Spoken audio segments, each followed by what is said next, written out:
Hi, Nikki Weiss here, founder and president of the Saleswise Academy. Sales meetings can get derailed and weird in a heartbeat. When I meet with sales teams, everyone, including me, is bringing with them their unspoken hopes and fears about how the meeting will go, how they will show up, and how they might be perceived. Meetings can be more fraught on Zoom because we have less access to body language and other cues that help us understand how we're doing. When I'm in a meeting, some of my unspoken hopes are, I want to feel connected and excited that we're working together towards a goal that excites all of us, that the meeting will be interesting and well run, and that others will find value in what I have to say.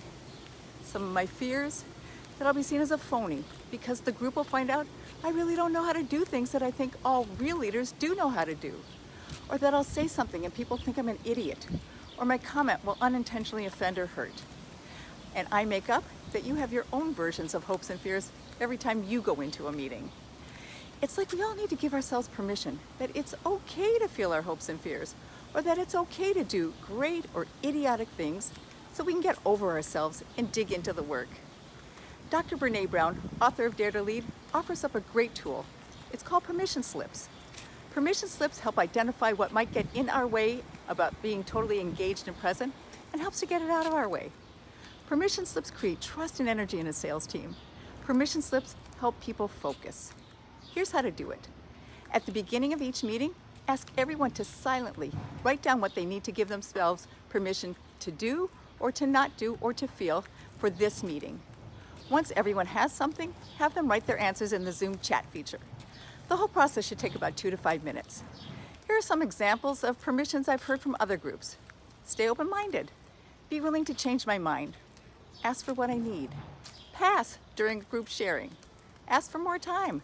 Be a learner, not a knower, so I can participate more. Or not look at my phone and be present for the entire meeting. Zoom meetings run so much better after people write and share their permission slips. So do on-site meetings. And you'll be seen as an effective leader and skilled meeting facilitator. So give yourself permission to try permission slips and see what happens. I think you'll be pleasantly surprised. And one more thing.